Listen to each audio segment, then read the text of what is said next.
O pedido foi para eu falar sobre crianças agressivas e vingativas. E eu vou falar somente sobre crianças agressivas, porque criança vingativa não existe. Pensa comigo, o que é vingança? Vingança é uma resposta negativa a algo ruim que fizeram comigo, ou pelo menos que eu entendo que foi ruim. E não dá para esperar de uma criança que recebeu um tratamento ruim que ela faça reflexão do tipo: ah, não vou responder da mesma forma porque a pessoa não sabe o que está fazendo, ou porque não foi a intenção da pessoa fazer isso. Eu vejo muito adulto esperando da criança atitudes que muitas vezes nem nós adultos conseguimos ter. Então não existe criança vingativa, existe criança respondendo da mesma forma como ela entende que recebeu. Agora, sobre crianças agressivas, a gente precisa pensar o que será que está por trás dessa agressividade. Porque pode ter muita coisa por trás desse comportamento. Temos que pensar o que lá no interior da criança está se passando que está levando ela a ter esse tipo de atitude.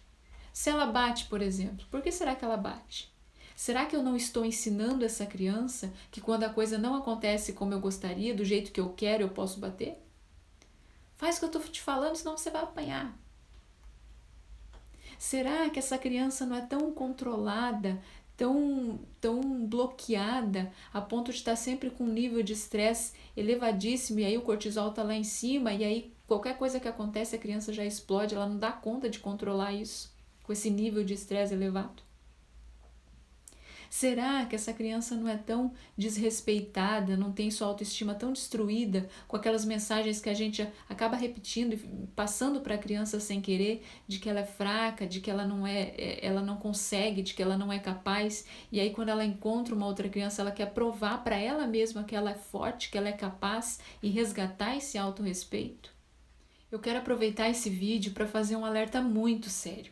Vamos parar de rotular as nossas crianças. Quando você rotula, você cria uma programação mental na cabeça da criança e aí você vai lá e diz: você é mau, você é agressivo. E a criança acredita nisso, a criança coloca sentimento nisso. E daqui a pouco ela vai e faz de novo sem querer e você vai e reforça que ela é má, que ela é agressiva. E logo ela já criou um caminho neural que quando aquilo acontece é daquela forma que ela reage. Para o cérebro é muito mais fácil acessar um caminho que já existe do que criar um caminho novo. Depois fica muito mais difícil para a criança mudar o comportamento. Quando a criança está com raiva, não adianta você ficar repetindo para ela não sentir raiva, para ela se acalmar, que ela não vai se acalmar. Isso só vai reforçar e ela vai sentir mais raiva. Ou você, quando está com raiva, adianta alguém ficar falando para você não sentir raiva e você se acalma? Ou isso só faz você ficar com mais raiva ainda? Tem uma frase do Luiz Burlamac que diz: a emoção não expressa, corporifica.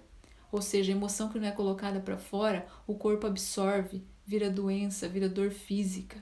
A emoção, o sentimento, ele precisa ser expressado, ele não pode ser tratado como um pecado. A criança precisa expressar esse sentimento. Se a criança está respondendo com agressividade, é porque ela está com raiva. Se ela está com raiva, pode bater? Não, não pode bater. Mas que outra alternativa você está dando para ela? Se ela gosta de bater, por exemplo, então dê uma alternativa. Dê um urso, um travesseiro, alguma coisa que a criança, quando estiver com raiva, ela pode ir lá e socar aquele urso, aquele travesseiro, até ela se acalmar. Se a criança gosta de gritar, por exemplo, às vezes a criança, quando fica nervosa, gosta de gritar desesperadamente. Dê uma alternativa também para essa criança. Lá um quartinho do fundo, ela pode ir lá, pode gritar, ou no quarto dela, gritar até ela se acalmar. Ou a criança que gosta de jogar coisas, né? Também coloca lá um cesto, alguns objetos que ela não vá se machucar, não vá quebrar, que ela pode, quando ela estiver com raiva, ela vai lá e ela pode jogar aqueles objetos até ela se acalmar. A gente reprime as emoções negativas e com isso a gente só reforça. Quando a gente permite e aceita que eles expressem esses sentimentos, eles perdem seu efeito destrutivo. É muito mais fácil para nós rotularmos a criança, dizer que a criança é vingativa, que a criança é agressiva. Mas é preciso não ser tão superficial e pensar, inclusive, se lá no fundo eu, que sou adulto dessa relação, não estou contribuindo de alguma forma para isso estar acontecendo.